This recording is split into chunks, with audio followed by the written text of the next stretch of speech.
हमारे पास 6 टाइप के रिएक्शंस होती है, तुमको पढ़ाया था ये चीज, 6 टाइप की केमिकल रिएक्शन होती है। 6 में से पहला टाइप कौन सा है? कॉम्बिनेशन। दूसरा टाइप कौन सा है? डिकम्पोजिशन। तो हम डिकम्पोजिशन पे आ गए। अब कॉम्बिनेशन क्या था? कॉम्बिनेशन ये था कि हमने दो चीजों को आपस में कंबाइन किया, यानी कि मिला दिया। क्या सिर्फ दो ही चीजें हो सकती है जिसको मिला सकते हैं? दो से ज्यादा भी हो सकती है, है ना। दो या दो से ज्यादा चीजों को जब हमने आपस में मिला दिया तो हमको कितनी चीजें मिली? सिर्फ एक ही प्रोडक्ट मिल रहा है, उसके साथ कुछ और नहीं, सिर्फ एक ही प्रोडक्ट मिल रहा है, उसको हम क्या कहेंगे? Combination reaction. डिकम्पोजिशन रिएक्शन क्या होता है? जब मैंने एक रिएक्टेंट लिया, अभी तक का हम दो या दो से ज्यादा रिएक्टेंट ले रहे थे, अभी हम क्या लेंगे? सिर्फ एक रिएक्टेंट, और उस एक रिएक्टेंट को तोड़ रहे हैं हम, ठीक है, और तोड़कर उसको दो या फिर दो से ज्यादा प्रोडक्ट में कन्वर्ट कर रहे हैं, ये है डिकम्पोजिशन। अब डिकम्पोजिशन के कितने पार्ट्स होते हैं? 3 पार्ट्स। उसमें से पहला पार्ट हम कर रहे हैं थर्मल डिकम्पोजिशन, ठीक है। हेडिंग क्या है हमारी? Thermal decomposition. डेफिनेशन लिख लेते हैं पहले हम इसमें, पहले डेफिनेशन लिख लेते हैं थर्मल डिकम्पोजिशन की। लिखा? हेडिंग लिखा? लिखेंगे it is that type of reaction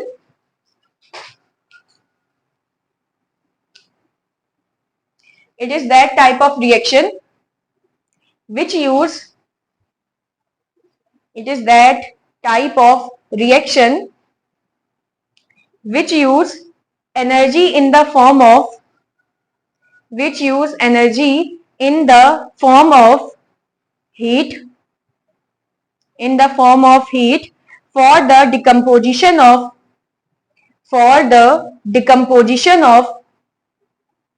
in the form of heat for the decomposition of reactants.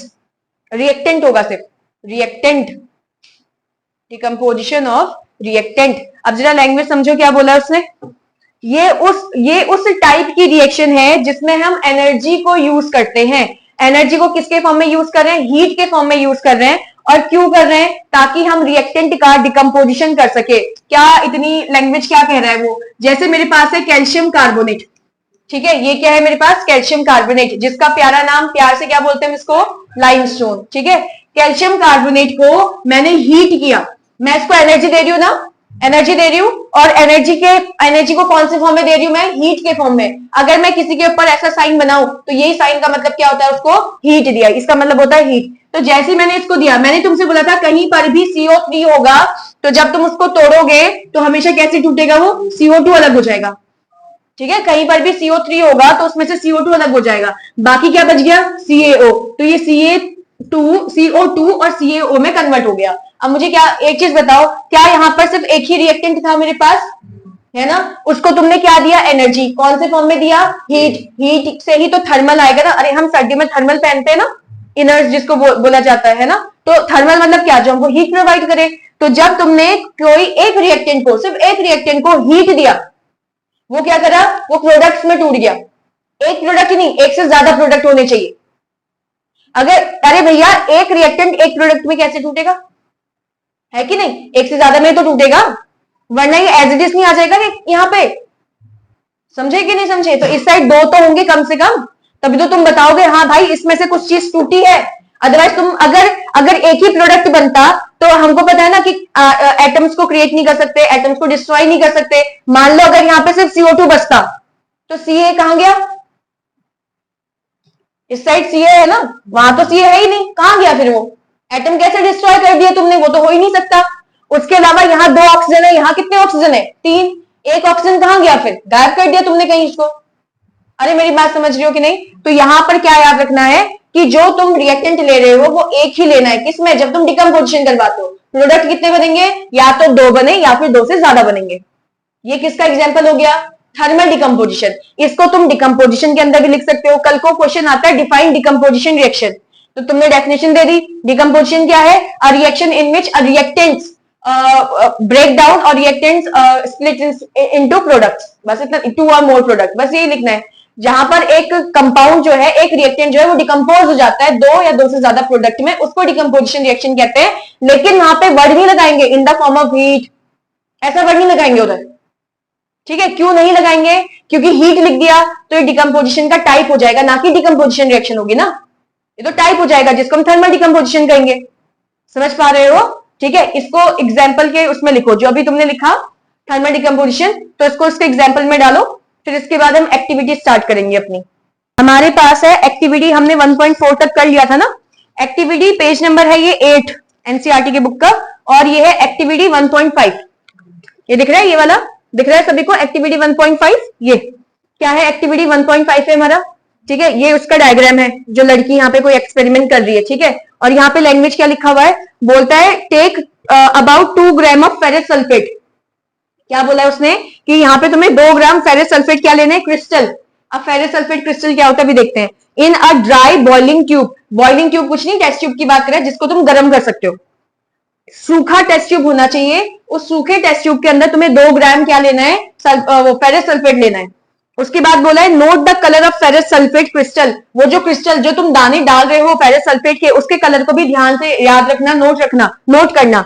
Heat the boiling tube over the flame of a burner और spirit lamp as shown in the figure. जैसे यहाँ पे diagram में दिख रहा है, यहाँ पर क्या रखा है? एक बर्नर रखा है ना नीचे, बर्नर समझ रहे हो? ये है नहीं है बर्नर? तो इस बर्नर पर क्या कर रखा है? उसने जो टेस्ट ट्यूब पकड़ा हुआ है, देखो पकड़ के रख रही है ना उसके ऊपर, तो तुमने इस टेस्ट ट्यूब के अंदर क्या रखा? पहले तो फेरस सल्फेट डाला, फिर बोल रहा है कि फेरस सल्फेट का कलर भी ध्यान से रखो कैसा है। अभी तक का कहीं उसने बोला था फेरस सल्फेट का कलर या किसी भी कंपाउंड का कलर याद रखो? नहीं था, क्योंकि किसी कंपाउंड का कलर ही नहीं था। इसका मतलब इसका कुछ ना कुछ कलर होगा, जो व्हाइट के अलावा कुछ और होगा, तभी बोल रहा है ना कि कलर याद रखो उसका। ठीक है, और यहाँ पे उसने क्या बोला कि उसको अब तुम ये जो ट्यूब है टेस्ट ट्यूब, उसको कहां लेकर आ रहे हो? बर्नर के ऊपर लेकर आ रहे हो। फिर क्या बोला है आगे? Observe the colour of the crystal after heating. अब जब तुमने गर्म कर दिया है ना टेस्ट ट्यूब को, तो अब ये जो क्रिस्टल है जिसमें तुमने जो टेस्ट ट्यूब के अंदर जो तुमने फेरस सल्फेट के क्रिस्टल मिलाए हैं, उनका कलर बताओ, उनका कलर देखो चेंज हुआ है कि नहीं हुआ। क्वेश्चन समझ में आया? पूरी एक्टिविटी समझ में आई क्या है? अब एक एक करके पहले डिस्कशन करते हैं। किसका डिस्कशन कर रहे हैं? एक्टिविटी में दिखाती हूँ तुमको, पर उससे पहले कुछ और चीज बता देती हूँ। पहली चीज ये है कि पहले मैं दिखा देती हूँ फेरस सल्फेट का कलर कैसा होता है। देखो ये कलर दिख रहा है तुमको, देखो कलर दिख रहा है, दिख रहा है? इसको ग्रीन कलर कहेंगे। दिख रहा है या नहीं दिख रहा? ठीक है, ये ब्लू जैसा हल्का हल्का ग्रीन, हल्का हल्का ब्लू दिख रहा है ना, और दाने दिख रहे हैं क्रिस्टल, छोटे छोटे दाने, है कि नहीं? तो ये किसका कलर है? ये है फेरस सल्फेट। समझ में आया कि नहीं? इसको तुमको टेस्ट ट्यूब में डालना है, लेकिन टेस्ट ट्यूब गीला नहीं होना चाहिए। ठीक है, अब देख लेते हैं एक्टिविटी। एक्टिविटी नंबर कौन सी है हमारी? 1.5। एक्टिविटी कौन सी कर रहे हैं? 1.5।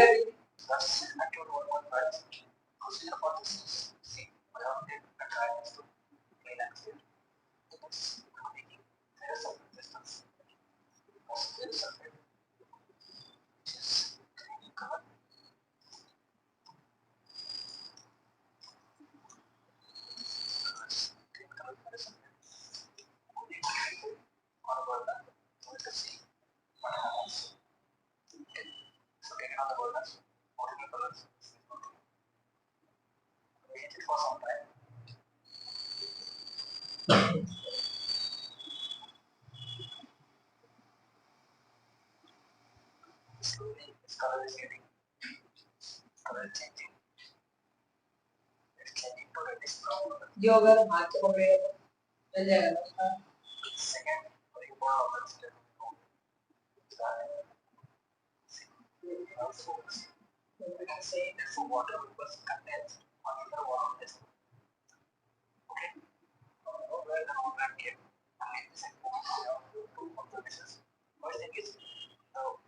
क्या क्या देखा तुमने इसमें? पहली चीज तो टेस्ट ट्यूब पहले सूखी थी, और उसके अंदर जो ये क्रिस्टल डाले हुए थे वो सारे कैसे थे? ग्रीन कलर के। डाला था ना ग्रीन कलर का, मैंने दिखाया था सही तुमको, ग्रीन कलर का था फेरस सल्फेट। उसके बाद इसका देखो कलर चेंज हो गया, ये मुझे इस टेस्ट ट्यूब में हल्का सा येलो दिख रहा है, जबकि ये येलो कलर का नहीं होता है। ठीक है, लेकिन दिख कैसे रहा है? मुझे हल्का हल्का येलो दिख रहा है। ऊपर से यहाँ पे देखो, यहाँ पे क्या दिख रहे हैं? कुछ वाटर की ड्रॉप्स दिख रही है या नहीं? अरे वो उसमें तो पानी डाला ही नहीं था, उसमें तो पानी डाला ही नहीं था, तो पानी कहां से बन गया? यहाँ पे पानी की ड्रॉप्स दिख रही नहीं दिख रही है? उसके अलावा दो और चीजें इसमें निकलती हैं जो इसमें नहीं दिख रही है, वो क्योंकि दिख ही नहीं पाएंगी। अभी बताती हूँ क्या। हमने पढ़ा एक्टिविटी 1.5। इसमें हमने क्या लिया था? एक नीचे तो बर्नर लगाया हुआ था, है ना? ऐसा कुछ बर्नर लगा रखा था। इस बर्नर से क्या था? हीट निकल रही थी। ठीक है, और इसके ऊपर हमने क्या रखा था? Test tube. रखा था, इसके पास एक टेस्ट ट्यूब लेकर आ रहे थे बार बार या नहीं? ठीक है, और इस टेस्ट ट्यूब में हमने यहाँ पे क्या रखा हुआ था, ग्रीन कलर का क्या, फेरस सल्फेट की क्या, ये था green coloured ferrous sulphate crystal. उसने तो बोला था ऐसा या नहीं? ग्रीन कलर का फेरस सल्फेट क्रिस्टल रखा था। इसके ऊपर जैसे ही बर्नर यहां लेकर आया था, ऑब्जर्वेशन क्या थी कि भैया एक तो यहाँ पे कुछ ड्रॉप्स बन रही थी, है ना, तो यानी कि मैंने क्या देखा, मैंने देखा वाटर ड्रॉप्स देखी मैंने। साथ में जो मैंने वहां पे नहीं देखा लेकिन उसमें हो रहा था, वो ये था कि इसमें से गैसेस रिलीज हो रही थी, जो उसमें नहीं दिखाई देगा, लेकिन इसमें से क्या रिलीज हो रही थी, गैसेस। अब ये गैस दो तरीके की गैस है, एक है सल्फर डाइऑक्साइड गैस और एक है सल्फर ट्राइऑक्साइड गैस। समझे या नहीं समझे? हमने क्या देखा, बस ये देखना है। बस मैं इसमें लिख रही हूं इवोल्यूशन ऑफ गैस। क्या लिख रही हूं इसमें? Evolution of gas. तो मैंने क्या करा, एक बर्नर लिया था, बर्नर को जलाया था, ये था टेस्ट ट्यूब के अंदर ग्रीन कलर का फेरस सल्फेट क्रिस्टल था, ferrous sulphate crystal, green colour के क्रिस्टल डाले हुए थे जो बाद में कलर चेंज कर रहे थे, है ना। और इसके सराउंडिंग में मैंने क्या देखा, टेस्ट ट्यूब की सराउंडिंग में क्या है, वाटर की ड्रॉप्स और कुछ चीजें उसकी बॉडी से बाहर निकली थी। ठीक है, तो ये तो था हमारा क्या, एक्टिविटी 1.5। तो इसमें हमने क्या क्या ऑब्जर्वेशन करे, सबसे पहला तो ये था इसके अंदर कि इसमें से जो गैस निकल रही है ना, उस गैस की गंदी सी स्मेल होती है। गंदी स्मेल यानी कि जो माचिस की तिल्ली जलाते हो तुम, मैच स्टिक, तो माचिस की तिल्ली जलाने पे स्मेल आती है, कोई गंदी सी अजीब सी आती है, मतलब गंदी नहीं कहूंगी, अजीब सी स्मेल आती है। तो वो वैसी ही सेम स्मेल आ रही थी इधर से। मेरी बात समझ रहे हो कि नहीं? अब देखो भाई, हम थोड़ी देख सकते हैं, हमने तो सिर्फ एक्सपेरिमेंट देखा बाहर से। अब उसमें से स्मेल तो हमको कैसे समझ में आएगा ना, जब तक हम उस एक्सपेरिमेंट को अपने आंखों के सामने ना करें, हमको थोड़ी पता चलेगा कि भाई उसमें से कोई गैस निकली है कि नहीं निकली है कि नहीं? अगर तुम उस एक्टिविटी को, उस एक्सपेरिमेंट को पूरा देखते ना, वो वीडियो पूरा देखते, तो वो वहां पे खुद बताता कि मैंने यहां पर क्या एक्सपीरियंस किया, कि वहां पर से स्मेल भी आ रही थी, वो बताता उसमें। समझ में आ रहा है कि नहीं? अगर यही सेम एक्टिविटी हम यहाँ पे कर रहे होते तो हमको क्या आती, हमको स्मेल भी आती। और वो स्मेल किसकी आ रही थी, वो गैस की आ रही, दिख थोड़ी रहा था कुछ, तो गैस की स्मेल आ रही थी। और वो कैसी स्मेल थी, जैसे तुमने किसी माचिस की तिल्ली को क्या कर रखा है, जला रखा है, उसकी स्मेल थी। ठीक है, तो अब समझाते क्या क्या हमने ऑब्जर्वेशन करी। सबसे पहले ऑब्जर्वेशन था स्मेल लाइक बर्न्ड मैचस्टिक, सबसे पहले तो ये देखने को मिला कि उसमें से जो स्मेल आ रही थी वो जलती हुई माचिस की तिल्ली जैसी स्मेल आ रही थी। टेढ़ा जा रहा है ना? सेकंड हमने क्या देखा उसमें, फॉर्मेशन ऑफ वाटर ड्रॉपलेट्स देखा था, ऐसा फॉर्मेशन ऑफ वाटर ड्रॉपलेट्स। कहां थे, कहां पानी की ड्रॉप बन रही थी, बीकर के अंदर बन रही थी ना। और तीसरा क्या आएगा कि जो कलर है, colour of green ferrous sulphate, जो ग्रीन फेरस सल्फेट क्रिस्टल का कलर है वो चेंज हो गया था, changes into reddish brown colour. अब तुम कहोगे हमको दिख नहीं रहा था रेडिश ब्राउन कलर, ठीक है, लेकिन उसका कलर कैसा है, रेडिश ब्राउन कलर। मेरी बात समझे कि नहीं? हमने क्या करा, हमने एक ऑब्जर्वेशन, हमने एक एक्टिविटी करवाई 1.5। इस एक्टिविटी के अंदर हमने क्या करा था, बर्नर लिया है, ये क्या है, इसका नाम क्या है, बर्नर। बर्नर के पास हम किसको लेकर आए हैं, टेस्ट ट्यूब को। टेस्ट ट्यूब के अंदर हमने क्रिस्टल लिए हुए थे जो कि फेरस सल्फेट के थे, और क्रिस्टल हमने ड्राई रखे थे, उसमें कोई पानी वगैरह नहीं मिलाया था। जैसे मैं इसको बर्नर के पास लेकर आई, थोड़ी देर जलाया हमने, इसको हीट किया, सॉरी, तो इसमें मुझे क्या देखने को मिला कि एक तो इसमें से गैस निकल रही है, कुछ दिखाई नहीं दिया आंखों से, लेकिन स्मेल आ रही थी, तो समझ में आया कि अच्छा इसमें से कोई एक गैस निकल रही है। दूसरा क्या देखा कि जो टेस्ट ट्यूब है उसकी दीवार पर क्या लगे हुए हैं, पानी की ड्रॉप्स लगी हुई है। और तीसरा चीज इसमें क्या देखा, जो ग्रीन कलर का हमारे पास फेरस सल्फेट था उसका कलर चेंज हो गया, और कलर चेंज होकर कैसा बन गया, रेडिश ब्राउन कलर का वो बन गया। समझ रहे हो? और ये रेडिश ब्राउन कलर कैसा होता है, जो हमारे घरों में जंग लगता है, जंग, तो जंग जो लग रहा है वो है रेडिश ब्राउन कलर। ये जो कलर दिख रहा है तुम्हें, ये दिख रहा है कलर, ये होता है रेडिश ब्राउन। ये समझ में आ गया? इसको नोट कर लो एक बार नोटबुक में।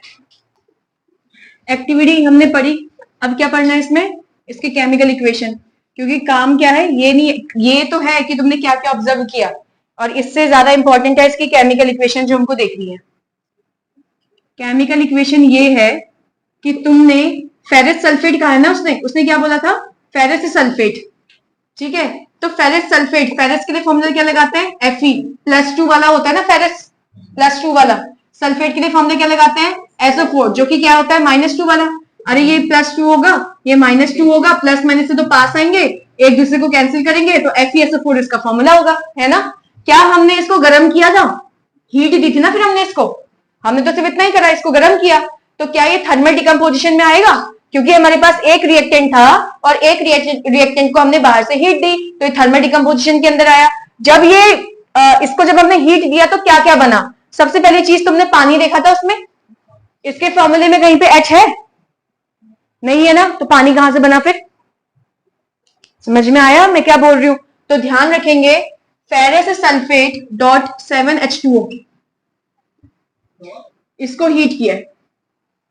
अब ये डॉट क्या है, इसको छोड़ दो, ये एक फॉर्मूला है किसका, फेरस सल्फेट का। ये फेरस सल्फेट का फॉर्मूला नहीं है, इसका नाम होता है फेरस सल्फेट हेप्टा, साथ का मतलब होता है हेप्टा, पानी के लिए लगाते हैं हाइड्रेट, समझ में आया कि नहीं, हाँ, पानी के लिए क्या लगाएंगे, हाइड्रेट, इसका नाम है फेरस सल्फेट हेप्टा हाइड्रेट, समझे। जिसके पास ऐसा ही कुछ पानी के मॉलिक्यूल होते हैं, उसी की वजह से उसके पास कलर आता है। अगर वो ग्रीन कलर का दिखाई दे रहा था, इसका मतलब उसके पास पानी के मॉलिक्यूल्स प्रेजेंट है। जैसे अगर मैंने तुमसे बोला कॉपर सल्फेट का कलर बताओ, तो इसका कलर नहीं है। अगर मैं बोलूं फेरस सल्फेट का कलर बताओ, तो इसका कलर नहीं है। फिर तुम कहोगे क्यों नहीं है, अभी तो हमने देखा ग्रीन कलर का था। वो ग्रीन कलर का जो कलर था उसमें 7 H2O भी जुड़े थे, तभी उसका कलर ग्रीन आ रहा है, अदरवाइज ये कलरलेस है, समझे, ये कलरलेस है। कॉपर सल्फेट का कलर नहीं होता, लेकिन अगर मैं 5 H2O के मॉलिक्यूल इसमें जोड़ देती हूं तो अब ये इसका कलर होगा, जो कि ब्लू कलर होता है। मेरी बात समझ पा रहे हो या नहीं। अगर ज्यादा दिक्कत हो रही है, तुम्हारी बुक में ना, सुनो, तुम्हारे स्कूल में ऐसा नहीं है, हमारी बुक में एनसीईआरटी में भी ऐसा नहीं है, उन्होंने फेरस सल्फेट को हीट किया है। देखो सुनो, अब तुम सोचो ना उसमें पानी कैसे बना होगा, जब तुमने इसके पास अगर पानी के मॉलिक्यूल होंगे तभी तो पानी बना होगा, वरना FeSO4 को हीट करने पे पानी कैसे आएगा यार। मेरी बात समझ पा रहे हो। तो जब तुमने इसको पहली बार गर्म किया तो ये कन्वर्ट हुआ FeSO4 प्लस 7H2O इसकी बॉडी से अलग हो चुका है, ठीक है। अब इसके अंदर, अरे अभी तुम गर्म करते जा रहे हो ना, गर्म करते जा रहे हो, करते जा रहे हो, करते जा रहे हो, ये तो कलरलेस है। पहले ही कौन से कलर का है, ये है ग्रीन कलर का, ये ग्रीन कलर वाला कन्वर्ट हुआ है कलरलेस में। कलरलेस को केमिस्ट्री में क्या कहते हैं, व्हाइट, है ना। तो पहले ग्रीन से वो व्हाइट में कन्वर्ट हुआ है, फिर व्हाइट से, अब क्योंकि ये टूटेगा तो ये टूटेगा Fe2O3 के अंदर, पहला मॉलिक्यूल ये, फिर टूटेगा SO2 के अंदर, फिर टूटेगा SO3 के अंदर। समझ में आया या नहीं। हमारी बुक में क्या दे रखा है इक्वेशन, कि फेरस सल्फेट को तुमने गर्म किया तो ये चीजें बनी हुई है। मेरी बात समझ रहे हो कि नहीं। बट इसका कलर ग्रीन नहीं होता है, ग्रीन होता है ये जो पानी के मॉलिक्यूल हैं उसको मिलाकर, और इसको कुछ बोलते हैं जिसे बोलते हैं वाटर ऑफ क्रिस्टलाइजेशन। ये हम सेकंड या थर्ड चैप्टर में आएगा, ये सेकंड चैप्टर में आएगा शायद, जहां पे एसिड बेस एंड सॉल्ट पढ़ेंगे ना, उस चैप्टर के अंदर पढ़ेंगे ये वाला टॉपिक, कि हम ये 7H2 लगा रहे हैं, 5H2 लगा रहे हैं, आधा H2 लगा रहे हैं। मेरी बात समझ पा रहे हो, ठीक है। तो अगर किसी के पास कलर आता है तो वो ये होता है, इसकी वजह से कलर आता है, ठीक है। और अगर मैंने बोला, देखो हमारी बुक में तो क्या बोला है कि फेरस सल्फेट को गर्म किया, ये बना हुआ है, लेकिन उन्होंने क्या बोला, वो ग्रीन कलर का होता है। इसका मतलब उन्होंने सीधे सीधे ये वाली इक्वेशन दे दी ना, ठीक है। तुम्हें दिमाग में क्या रखना है, अगर बुक में आता है कि फेरस सल्फेट का कलर बताओ, फेरस सल्फेट ये है, इसका नाम क्या है, फेरस सल्फेट हेप्टाहाइड्रेट। लेकिन अगर तुम्हारे पास आता है फेरस सल्फेट का कलर बताओ, हम यही बोलेंगे ग्रीन। कल को बोलता है फेरस सल्फेट का फॉर्मूला बताओ, तो FeSO4 लिखेंगे, ठीक है, क्योंकि हमारी बुक में एनसीईआरटी में जो बोला है हम उसी को मानेंगे। मेरी बात समझ रहे हो। वरना तुम सोचो ना, पानी कैसे बन रहा है यार, पानी कैसे आया उसके पास, जब इसके पास पानी का मॉलिक्यूल होगा तभी वही तो छोड़ के गया है। और पहले उसका कलर तुमने देखा है, धीरे धीरे इसका कलर पहले ग्रीन से हल्का सा व्हाइट होगा, फिर व्हाइट होने के बाद वो हमको उसमें येलो दिख रहा है, लेकिन उसका कलर येलो नहीं होता। कैसा कलर होता है, रेडिश ब्राउन। ये है Fe2O3, जिसकी वजह से वो रेडिश ब्राउन कलर आ रहा है। और ये दोनों क्या है, ये दोनों गैसेज है। अरे मेरी बात समझे, दिक्कत हो रही है तो बस इतना समझो, तुम अगर ये भी नहीं पढ़ते हो चल जाएगा, कोई टेंशन नहीं है। तुम यहां से पढ़ना कि फेरस सल्फेट को हमने गर्म किया, गर्म करने के बाद ये 3 प्रोडक्ट्स में टूटा, एक तो था Fe2O3, ठीक है, दूसरा SO2 और तीसरा क्या है SO3। एक चीज बताओ, ये तुमको एक्वस दिख रहा था कि सॉलिड दिख रहा था? ये सॉलिड था। ये सॉलिड है कि एक्वस है? सॉलिड। अरे तुमसे मैंने क्या बोला, ग्रीन कलर का है नहीं है वो, और ये है ग्रीन कलर, वो तो व्हाइट कलर है, लिखा नहीं है फेरस सल्फेट हेप्टाहाइड्रेट, और क्या लिखा है ग्रीन, ग्रीन कलर का क्रिस्टल है ये। तुम कहोगे इसमें तो पानी मिला है।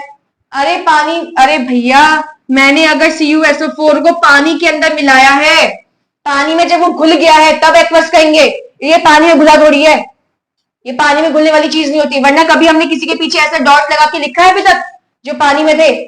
किसी के पीछे नहीं लिखा, ठीक है, ये कुछ और चीज है। समझ पा रहे हो मेरी बात? जिसको दिक्कत हो रही है वो बस इतना समझो, ये है क्रिस्टल, ग्रीन कलर के क्रिस्टल्स ये हैं, ये ग्रीन कलर के क्रिस्टल्स ये हैं। लेकिन हमारी बुक में अगर बोलता है कि ग्रीन कलर के जो क्रिस्टल आ रहे हैं FeSO4, उसका फॉर्मूला बताओ, तो तुमको ये फॉर्मूला लिखना है FeSO4, बस ये लिखना है, इसके पीछे 7.7H2O नहीं लगाना है। समझ रहे हो कि नहीं? उसके बाद जब तुमने इसको सॉलिड था इसको हीट किया, तो ये भी तो जो बचा हुआ था वो सॉलिड ही तो था उसमें, जिसका कलर चेंज हुआ था। और क्या कलर आ गया था इसका? Reddish brown. क्या कलर लिखेंगे हम इसका? रेडिश ब्राउन, येलो कलर नहीं लिखेंगे, ठीक है। रेडिश ब्राउन कलर का क्या बन रहा है? सॉलिड, कोई एक्वस नहीं था ना। अरे पानी वाली थोड़ी रिएक्शन ली थी हमने, ड्राई टेस्ट ट्यूब लिया, उसके अंदर हमने क्रिस्टल डाले थे ग्रीन कलर के, और बाद में वो कलर दूसरे कलर वाले क्रिस्टल में कन्वर्ट हो गया। समझ रहे हो? तो वो सॉलिड ही तो रहा, पहले भी सॉलिड था, अभी भी तो सॉलिड है। समझे या नहीं? और इसकी बॉडी से बाहर निकल गई हैं चीजें, क्या निकली? एक तो इसकी बॉडी से SO2 गैस निकल गई, दूसरी इसकी बॉडी से क्या निकला? SO3 गैस निकली, ठीक है। तो अब तुमको रटना पड़ेगा, दिमाग में याद रखना पड़ेगा, जब मैं FeSO4 यानी कि फेरस सल्फेट का थर्मल डिकम्पोजिशन कर रही हूं, क्या मैंने सिर्फ हीट दिया था इसको? तो जब मैंने FeSO4 को गर्म किया तो 3 चीजें बनती हैं, एक सॉलिड बनता है जिसका रेडिश ब्राउन कलर है, जिसका नाम है Fe2O3, 2 गैसेस बनती है जिसमें से एक गैस सल्फर डाइऑक्साइड है SO2 गैस, और दूसरी सल्फर ट्राइऑक्साइड, 3 ऑक्सीजन है ना, तो सल्फर ट्राइऑक्साइड। मेरी बात समझ पा रहे हो? एक गैस कौन सी बन रही है? सल्फर डाइऑक्साइड, और दूसरी गैस कौन सी बनेगी? Sulphur trioxide. और क्या दोनों का कलर था? क्या गैस का कोई कलर आ रहा था? बाहर से कलर वाली गैस आ रही थी, तो हम इसमें लिखेंगे कि ये कैसी है? कलरलेस। कैसी है? कलरलेस। इसका भी कोई कलर नहीं था गैस का, और इस गैस का भी कोई कलर नहीं था। लेकिन मैंने तुमसे बोला था एक माचिस की स्टिक जैसे जलती है, मैच स्टिक की जलने वाली स्मेल आई थी, तो मतलब इन दोनों गैसेस में से इसकी स्मेल होगी या इसकी स्मेल होगी? तो हम याद रखेंगे कि इसकी स्मेल होती है। किसकी स्मेल होगी? सल्फर डाइऑक्साइड की। सल्फर ट्राइऑक्साइड क्या है? ऑर्डरलेस। ऑर्डर का मतलब होता है स्मेल, स्मेललेस थोड़ी लिखेंगे, स्मेललेस थोड़ी लिखेंगे यार, क्या लिखेंगे? ऑर्डरलेस। ऑर्डर मतलब क्या होता है? स्मेल, या फिर लिखेंगे नो स्मेल। मेरी बात समझ में आई तुमको? समझ में आई बात पूरी? क्या पढ़ा? एक्टिविटी 1.5 कहता है कि फेरस सल्फेट को जब तुम गर्म करते हो तो 3 चीजों में टूटता है। एक है फेरस ऑक्साइड, जिसको हम बोल रहे हैं अच्छा फेरस ऑक्साइड नहीं है इसका नाम, इसका नाम क्या है? इसका नाम साइंटिफिक नेम है फेरिक ऑक्साइड। मुझे कैसे पता चलेगा कि ये फेरिक है कि फेरस है? क्या Fe और O है? क्या इसके नीचे 3 लिखा है? 3, तो ये 3 यहीं से तो आया होगा, और इसके नीचे 2 लिखा है तो ये 2 यहीं से तो आया होगा। और Fe जो है वो 2 होता है, एक +2 वाला होता है और एक +3 वाला होता है। +2 को क्या बोलते हैं? फेरस, +3 को क्या बोलते हैं? फेरिक। तो उसका नाम क्या हो गया? Ferric oxide. आया कुछ कि नहीं? कल को क्वेश्चन क्या पूछेगा कि तुमने ग्रीन कलर क्रिस्टल को जब गर्म किया तो रेडिश ब्राउन कलर के क्रिस्टल दिख रहे थे, तो दोनों का नाम बताओ। तो जो ग्रीन कलर क्रिस्टल है उसका नाम क्या लिखेंगे? FeSO4, बस इतना लिखेंगे, फेरस सल्फेट, ठीक है। और जो रेडिश ब्राउन कलर के क्रिस्टल बन रहे हैं उसका नाम क्या लिखेंगे हम? Ferric oxide. नाम, केमिकल नेम क्या है? Ferric oxide. केमिकल फॉर्मूला, ये क्या है? फॉर्मूला, ठीक है। फॉर्मूला क्या है? Fe2O3। याद रहेगा या नहीं? तो नाम है उसका क्या? Ferric oxide. और फॉर्मूला क्या हो जाएगा Fe2O3। अब वो पूछेगा अगर ऐसा दे दिया कि मैंने FeSO4 को हीट किया तो A+B+C बना, जिसमें से जो B है उसका रेडिश ब्राउन कलर आ रहा था और जो A है उसकी स्मेल आ रही थी। तो आइडेंटिफाई करो ABC क्या है। आइडेंटिफाई मतलब तुम्हें उसका फॉर्मूला भी लिखना है और साथ में उसका नाम भी लिखना है, ठीक है। तो FeSO4 को मैंने अगर जब हीट किया 3 चीजें बन रही है, एक की स्मेल आ रही है, तो स्मेल किसकी थी, किसकी स्मेल आ रही है भैया, SO2 गैस की। तो हम बोलेंगे जो A है उसका केमिकल नाम क्या है SO2, मतलब सॉरी फॉर्मूला क्या है SO2 और केमिकल नेम क्या है सल्फर डाइऑक्साइड। B क्या है, रेडिश ब्राउन कलर का मुझे कुछ बोला है उसने, तो रेडिश ब्राउन किसका आ रहा था भाई Fe2O3 का, और इसका नाम क्या है फेरिक ऑक्साइड। और C बच गया जो, वो क्या हो जाएगा SO3 गैस, जिसका नाम क्या है सल्फर ट्राइऑक्साइड। कर लोगे, समझ में आया क्या है? अच्छा यहाँ डाई लिख दिया, सल्फर ट्राई ऑक्साइड। कुछ समझ में आया या नहीं आया? पूरी एक्टिविटी समझ में आ गई? तो अभी मैं तुमको बस ये समझा रही हूँ ना कि मैंने तुमको यहां से क्यों नहीं करवाया इक्वेशन, क्योंकि ना ये पानी का मॉलिक्यूल कैसे बनता, फिर मैं यहाँ पानी तो दिखती नहीं ना, जबकि मैंने लिखवाया है तुमको कि उसमें पानी की वाटर ड्रॉप्स बन रही थी, है ना। और फिर तुम कहते हैं कि तुमने सीधे सीधे ये करवाया लेकिन वाटर की जो ड्रॉप्स बन रही थी वो क्यों नहीं लिखा है यहाँ पर? हमने तो ऑब्जर्वेशन में देखा कि वाटर की ड्रॉप्स बन रही थी, एक्सपेरिमेंट मतलब, है ना। तो इसीलिए मैंने तुमको बोला कि जो FeSO4 है वो इससे बना है, ये है वो कलर्ड कंपाउंड, ये है वो ग्रीन कलर के क्रिस्टल्स। जब इसको गर्म कर रहे हो सारी चीजें एक साथ हो रही है, पानी की ड्रॉप्स अलग हुई और ये हमको थोड़ा सा व्हाइट दिखेगा, व्हाइट के बाद इसका कलर फटाफट हो गई कि हम देख ही नहीं पाए, कि हमको लगा सीधे जो ग्रीन कलर है वो रेडिश ब्राउन में कन्वर्ट हो गया। समझ पा रहे हो? थोड़ा थोड़ा आया है, इसको लिख लो, नोट कर लो इसको नोटबुक में। एक और चीज बताओ, क्या ये रिएक्शन बैलेंस है? रिएक्शन बैलेंस है कि नहीं है? यहां बताओ मुझे कितने Fe है? एक। यहाँ कितने Fe है? 2। तो इसके आगे तो पहले 2 लगाओ ना, ठीक है, 2 Fe हो गए। ऑक्सीजन कितने हैं? 3। इसके पास कितने हैं? 4 2 जा 8, 3 ये हो गए, 4 5 6 7 8 हो गए, 3 4 5 6 7 8। तो ये क्या कहते हैं, ऑक्सीजन कितने हो गए टोटल? 8। सल्फर कितने हैं टोटल? 2। अरे 2 है ना आगे, सल्फर कितने हैं? 2। तो एक सल्फर ये रहा, दूसरा सल्फर ये रहा। समझ में आया? तो अब पूरी रिएक्शन क्या है, बैलेंस है। और अगर यहां पर 2 लगा रहे हो तो यहां पर भी 2 लगेगा फिर, है ना। तो वो नहीं लिखवा रही हूं मैंने मेन यहीं से लिखवाया तुम्हें। समझ पा रहे हो कि नहीं? क्योंकि हमारे बुक के अकॉर्डिंग ये वाली रिएक्शन लिखनी है हमको सिर्फ। तो तुम पूरा लिख लो, कोई टेंशन नहीं है, बट ये वाली मेन रिएक्शन है, इसको लिखना। पेपर में इसी को लिखोगे, पेपर में अगर ये क्वेश्चन आता है तो।